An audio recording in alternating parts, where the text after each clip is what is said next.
पाकिस्तान का सबसे मुनफरिद न्यू सोच रिहैब सेंटर इस्लामाबाद, जहां नशे के आदी मर्दों खवातीन का इलाज खेल ही खेल में किया जाता है और 50% रियायत के साथ। बहुत ही मुनासिब चार्जेस रखे हुए, उसी मुनासिब चार्जेस में हम उनको मेडिकेशन, एकामोडेशन, डॉक्टर, खाना पीना सारी फैसिलिटीज़ प्रोवाइड कर रहे हैं।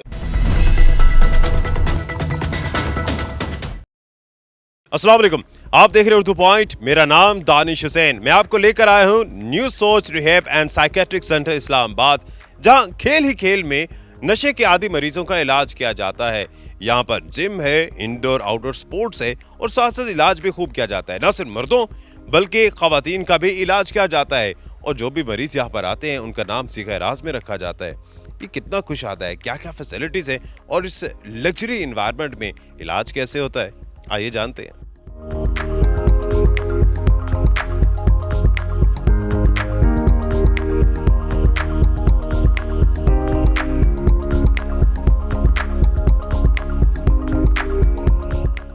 अशफाक साहब, लगता ही नहीं है कि ये कोई रिहैब सेंटर है, ये तो कोई 5 स्टार होटल लग रहा है। जी बिल्कुल ऐसा ही एक बहुत अच्छा माहौल हम दे रहे पेशेंट को, ओपन माहौल दे रहे, बहुत अच्छा इन्वायरमेंट दे रहे हैं उनको, ताकि वो जहनी तौर पे पुरसकून रहे। कितना ज़रूरी होता है एक अच्छा लग्जरी इन्वायरमेंट देना पेशेंट के लिए? ये तो डेफिनेटली बहुत ज़रूरी है पेशेंट्स के लिए, क्योंकि अक्सर देखा जाता है कि पेशेंट्स को एक जेल नुमा कमरे में बंद कर देते हैं, जो कि बहुत ही गलत है पेशेंट्स के साथ। तो यहाँ न्यू सोच रिहैब सेंटर में पेशेंट्स को हम एक बहुत अच्छा ओपन माहौल दे रहे, उनको जिम सर्विस दिए जाते हैं, इंडोर्स गेम खिलवाए जाते हैं, आउटडोर गेम खिलवाए जाते हैं। तो एक यहाँ पे बहुत ही वसी अच्छा ओपन माहौल है। और क्या क्या फैसिलिटीज़ दे रहे हैं इलाज के अलावा आप पेशेंट्स को? इलाज के अलावा यहाँ पे पेशेंट को हम ये फैसिलिटी दे रहे कि इंडोर्स गेम करवा रहे, आउटडोर्स गेम करवा रहे, जिम हो गया, जिम करवा रहे, बाकायदा अपना इंस्ट्रक्टर रखा हुआ है इस चीज़ के लिए। तो वो पेशेंट्स को ना एक्सरसाइज वगैरह करवाते हैं, जो कि पेशेंट्स के लिए, सेहत के लिए बहुत ज़रूरी है। और इसके अलावा मैं देख रहा हूँ कि रूम्स बड़े आपके लग्जरी हैं, जिम वगैरह भी है, गेम्स भी हैं, बड़ा कुशादा सा किचन है। इसका मतलब है ये मेस वगैरह, खाना वगैरह भी यहीं बनता है? जी बिल्कुल, पेशेंट्स के लिए यहाँ पे खाना बनता है, बाकायदा हमने अपने शेफ़ रखे हुए। अच्छा, हाइजेनिक बनता है? हाइजेनिक बनता है। तो यहाँ पे उनको नाश्ता, 2 टाइम का खाना और बहुत हाइजेनिक तरीके से बनाए जाते हैं और पेशेंट को प्रोवाइड किए जाते हैं। तो क्या नशे के आदी जो पेशेंट्स होते हैं उनका खाना भी हमारे जैसे ही होता है, आम लोगों की तरह, या डाइट प्लान मुख्तलिफ होता है? एक्चुअली कुछ पेशेंट्स होते हैं जिनका डाइट प्लान मुख्तलिफ होते हैं, कुछ पेशेंट्स होते हैं जिनका कोई मसला ना हो सेहत के हवाले से, तो उनका खाना हमारे जैसा सेम ही होते हैं, लेकिन साफ़ सुथरा खाना हो, हाइजेनिक खाना हो, तो उनको हम प्रोवाइड करते हैं, जो कि अच्छा होते हैं सेहत के लिए। तो कब से हैं आप? चलते हैं आगे, रूम में भी देखते हैं कि वहाँ कैसा माहौल है। तो कब से यहाँ काम कर रहे हैं और कितने पेशेंट्स जो हैं वो अब तक आपके ठीक हो चुके हैं और माशरे में हम किरदार अदा कर रहे हैं? एक्चुअली न्यू सोच रिहैब सेंटर तो गुज़िश्ता 5 साल से काम कर रहे हैं।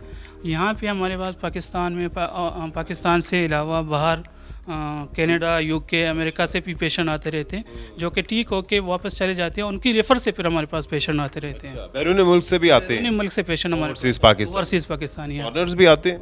जी, वहाँ से भी आते हैं, फादर्स भी आते हैं, और ओवरसीज़ पाकिस्तानी ज़्यादा आते हैं हमारे पास।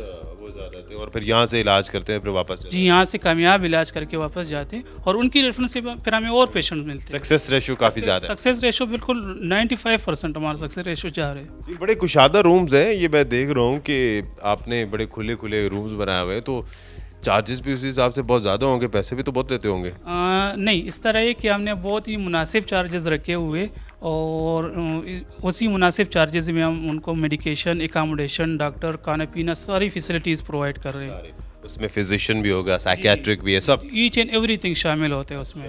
तो कितना वक्त दरकार होता है? एक नशे का आदी पेशेंट कोई आता है, लेट से आज एडमिट हुआ है, कितना वक्त लगेगा उसे बिल्कुल ठीक होते हुए और उसके बाद वो माशरे में कंट्रीब्यूट कर सकता है?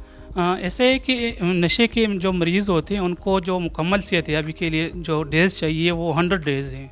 100 डेज़ में सबसे पहले उनका डिटॉक्स होते हैं। डिटॉक्सिफिकेशन के बाद उन पेशेंट्स को हम शिफ्ट कर देते हैं क्लिनिकल साइकोलॉजिस्ट के पास, जो उनकी डिफरेंट थेरापी करते हैं, साइकोथेरापी करवाते हैं, डिफरेंट सेशंस होते हैं।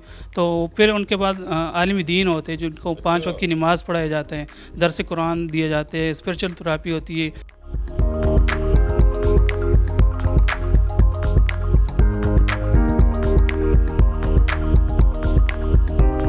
मुझे बताएं कि ये नशा आजकल पाकिस्तान में इसका रुझान बड़ा बढ़ता जा रहा है, कौन सा नशा ख़तरनाक है? और वालिदैन की अवेयरनेस के लिए ज़रा ये बताइए कि आजकल इस्तेमाल कौन सा हो रहा है, ख़तरनाक कौन सा है?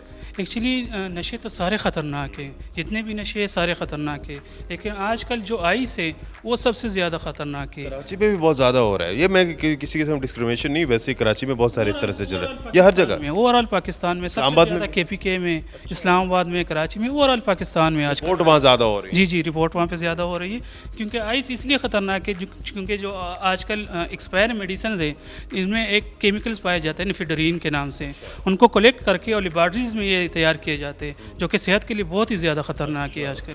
तो इसका इलाज भी होता है इसका आपके पास? बिल्कुल, हमारे पास कामयाबी से उनका इलाज किया जाता है। साइकोलॉजिकली कितना इफेक्ट होते हैं लोग नशे के आदी जो होते हैं? जी साइकोलॉजिकली तो ये बहुत ही ज़्यादा इफ़ेक्ट होते हैं। इसके हवाले से हमारी मैडम है माहिर नफ्सियात है, तो ये आपको बेहतर गाइड कर सकते हैं। जी, मैं यहाँ एज अ डायरेक्टर और क्लिनिकल साइकोलॉजिस्ट काम करती हूँ। ये हमारा इदारा है न्यू सोच रिहैब एंड साइकेट्रिक सेंटर का, और यहाँ जो मेरा रोल है, मैं एज अ साइकोथेरेपिस्ट यहाँ काम करती हूँ। जो हमारे ड्रग एडिक्ट पेशेंट जो हमारे साथ एडमिट होते हैं, उनके ट्रीटमेंट प्लान में मेरा भी एक बहुत बड़ा हिस्सा है, जो मैं उनके साथ परफॉर्म करती हूँ। बहुत सी एक्टिविटीज़ है, ग्रुप काउंसलिंग है, ग्रुप सेशंस में लेती हूँ, इंडिविजुअल सेशंस में उनके लेती हूँ, जिनमें मुख्तलिफ़ किस्म के टॉपिक्स होते हैं, जो उनको एक सोशली और इमोशनली उनको मैं ऐसा बनाती हूँ जो आगे इंशाल्लाह वो जब जाएंगे हमसे, कि वो एक बहुत ही अच्छे इंसान बनकर अपने ज़िंदगी को सर्वाइव कर सके। ख़वातीन दिन ब दिन जो है ना इस जो है एडिक्शन में आ रही है।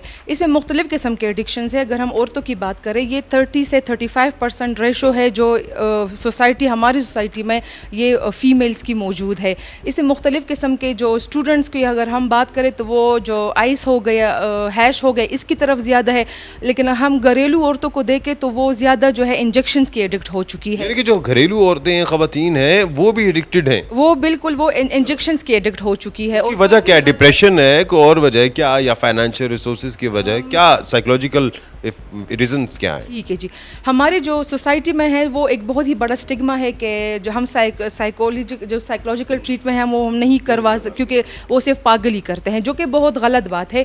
साइकोलॉजिकल ट्रीटमेंट हर इंसान को ज़रूरी है कि वो करे। अपने वेल बींग को बरकरार रखने के लिए ज़रूरी है कि हम साइकोलॉजिकल ट्रीटमेंट्स को करें। स्टूडेंट्स में जो लड़कियों के जो स्टूडेंट्स हैं, अगर हम उनकी बात करें, तो एक तो जो कंपनी होगी, ग्रुप जिनमें वो उनका उठना बैठना होता है, जो फ्रेंड्स होगी, उनकी वजह से बहुत ज़्यादा रेशो इसमें आ रहा है। और अगर हम घरेलू ख़वातीन के इंजेक्शंस की बात करें, तो वो एक आम सी हेडेक के लिए भी किसी एक आम सी डॉक्टर के पास जाके वो इंजेक्शंस लगवा लेती है, तो वो बहुत बेहतर महसूस करती है, जिसकी वजह से वो उसकी एडिक्ट बन जाती है। जिस तरह से अभी आपने तज़किरा किया कि स्टूडेंट्स बहुत ज़्यादा हैं, तो हमारी सोसाइटी में बच्चियाँ हैं, उनकी कल को शादी होनी है, मुस्तकबिल बनना है, तो अगर वो खुदा न खासा इस तरह से कोई ड्रग एडिक्टेड हैं और वो इलाज करवाती हैं, तो क्या वो श्योरिटी होती है कि उनके सारे मामला से राज में रखा जाए और उसके बाद उन्हें एक नई ज़िंदगी दी जाए, नई सोच दी जाए?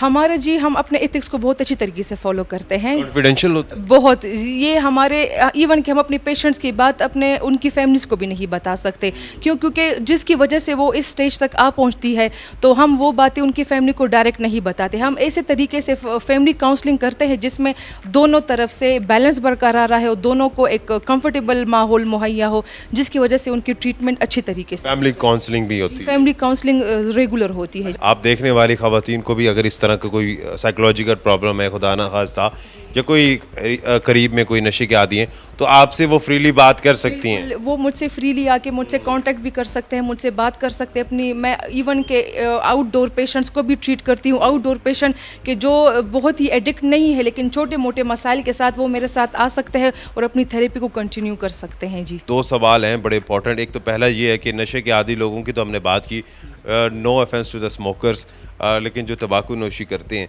क्या उनका भी इलाज किया जाता है? जी बिल्कुल, उनका भी इलाज बहुत कामयाबी से किया जाते हैं और आउटडोर बेस पे किया जाते हैं। 2 से एडमिट होने की ज़रूरत? जी, उनको एडमिट होने की ज़रूरत नहीं है। तकरीबन 2 से 3 हफ्तों में उनका इलाज घर पे ही हम प्रोवाइड कर देते हैं, जो कि बहुत अच्छा कामयाबी से किया जाता है। तो मेडिसिन के ज़रिए या काउंसलिंग होती है उनकी भी? मेडिसिन के ज़रिए हम करवाते हैं, तो मेडिसिन उसको घर पे ही प्रोवाइड कर देते हैं उनको, तो वो इजीली उनका इलाज हो जाता है। 2 से 3 हफ्ते में इजीली वो सिगरेट छोड़ सकते हैं? जी जी बिल्कुल इजीली छोड़ सकते अगर छोड़ना चाहे? अगर छोड़ना चाहे हो तो तब। तो रूटीन क्या होती है? ये तो चले एक स्मोकर्स की थी, जो बाकी ड्रग एडिक्टेड लोग होते हैं, पूरे दिन में क्या एक्टिविटी होती है? सुबह उठ के क्या करते हैं, मेडिसिन किस टाइम लेते हैं, खाना क्या करते हैं, ये ज़रा बता दीजिए आखिर में। एक्चुअली यहाँ पे हमारा एक रूटीन है जो सुबह हम पेशेंट्स को उठाते हैं तो सबसे पहले तो फजर की नमाज़ पढ़ाई जाती है।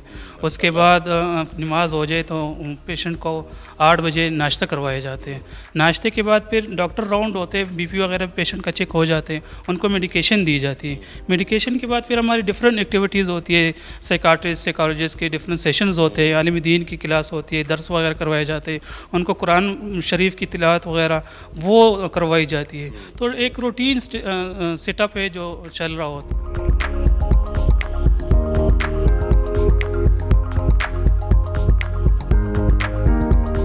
अशफाक साहब, कई ऐसे बेचारे होंगे जिनके पास अभी पैसे नहीं जमा हुए होंगे या अफोर्ड नहीं कर सकते होंगे, तो उनके लिए कोई डिस्काउंट वगैरह भी है? जी बिल्कुल, उनको हम स्पेशल डिस्काउंट देंगे। अगर कोई व्यूवर उर्दू पॉइंट की तरफ से आता है या कोई ऐसा बंदा जिनके पास पैसे ना हो तो वो हमारे पास आ सकते हैं, इलाज करवा सकते हैं, उनको हम 50% डिस्काउंट देंगे। चलें, ये तो बहुत इंपॉर्टेंट चीज़ है। अगर किसी के पास पैसे नहीं है और अगर उर्दू पॉइंट की वीडियो देख के आ रहा है तो फिर चलें, ये एक सदका जारी है, इसमें हमें भी सवाब भी होगा कि हमारे तवज्जो से डिस्काउंट मिल रहा है और वो माशरे का हिस्सा बन रहा है। माशरे का हिस्सा बनेगा जी वो। अच्छा, एक चीज़ बड़ी इंपॉर्टेंट मेरे जहन में आ रही है कि अक्सर हमारे यहाँ छुपाया जाता है नशे के आदी लोगों को। पेरेंट्स भी बाज़ औक़ात छुपाते हैं, ज़ाहिर है माहौल ऐसा है, लेकिन बाज़ औक़ात पेरेंट्स को भी नहीं पता होता। कैसे पता चलेगा, कौन से ऐसे सिम्टम्स हैं या इंडिकेशंस हैं जिससे पता चले कि हमारा बच्चा गलत रास्ते पे जा रहा है? जी, उसके लिए मैं पेरेंट्स को एडवाइस ये करूँगा कि अगर आपको अपने बच्चे पे या अपने किसी प्यारे पे या किसी भाई बहन पे शक है तो किसी भी मुस्तनद लेबॉरेटरी से उनका ड्रग्स प्रोफाइल टेस्ट करवाएं, हमारे साथ शेयर करें, हम उनको बेहतर गाइड करेंगे। यहाँ पे जितनी फैसिलिटीज़ है, यहाँ पे हमारे जितना माहौल है, उसके हिसाब से हम जितना बेहतर हो सके पेरेंट्स को गाइड करेंगे।